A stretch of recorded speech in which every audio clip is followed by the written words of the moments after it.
മലയാള സിനിമയിലെ പോലീസ് കഥകൾക്ക് പുതിയ മാനം നൽകിയ എഴുത്തുകാരനാണ് ഷാഹി കബീർ. ജോസഫ് മുതൽ ഇങ്ങോട്ട് അദ്ദേഹത്തിൻ്റെതായി പുറത്തു വന്ന എഴുത്തുകളെല്ലാം ഗംഭീരമാണ്. അദ്ദേഹം 2 സിനിമകൾ സംവിധാനം ചെയ്യുകയും ചെയ്തിരുന്നു. ജോസഫ് കഴിഞ്ഞ് നായാട്ടാണെങ്കിലും ഇലവീഴ പൂഞ്ചിരയാണെങ്കിലും ഓഫീസർ ഓൺ ഡ്യൂട്ടി ആണെങ്കിലും ഇപ്പോൾ അവസാനം പുറത്തു വന്ന റോന്ത ആണെങ്കിലും എല്ലാം തീർത്തും വ്യത്യസ്തമായ പോലീസ് കഥകളാണ്. അദ്ദേഹത്തിൻ്റെതായി പുതിയ സിനിമ ഇപ്പോൾ പ്രഖ്യാപിച്ചിരിക്കുകയാണ്. കഴിഞ്ഞ ദിവസം ആ സിനിമയുടെ പൂജാ ചടങ്ങുണ്ടായിരുന്നു.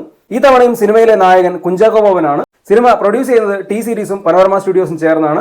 സിനിമയുടെ സംവിധാനം കിരൺദാസ് ആണ്. കിരൺദാസ് എഡിറ്ററാണ്. അദ്ദേഹം തന്നെയാണ് ഈ സിനിമയുടെ എഡിറ്ററായിട്ടും പ്രവർത്തിക്കുന്നത്. കിരൺദാസിന്റെ ആദ്യത്തെ സംവിധാന ചിത്രമാണ്. ഷാഹി കബീറിന്റെ ഇതുവരെ പുറത്തു വന്ന എല്ലാ സിനിമകളും ഗംഭീരമാണ്. സംസ്ഥാന ദേശീയ പുരസ്കാരങ്ങൾ ഉൾപ്പെടെ നേടിയ സിനിമകളാണ് അദ്ദേഹത്തിൽ നിന്ന് പുറത്തു വന്നിട്ടുള്ളതും. അതുകൊണ്ട് തന്നെ അദ്ദേഹത്തിൻ്റെതായി വരാനിരിക്കുന്ന ഈ ചാക്കോച്ചൻ ചിത്രത്തിനും വലിയ പ്രതീക്ഷയാണ്. ലിജോമോളാണ് ഈ സിനിമയിലെ നായിക. ഒരു സൈക്കോളജിക്കൽ ത്രില്ലറാണ് ചിത്രമെന്ന് അറിയുന്നുണ്ട്.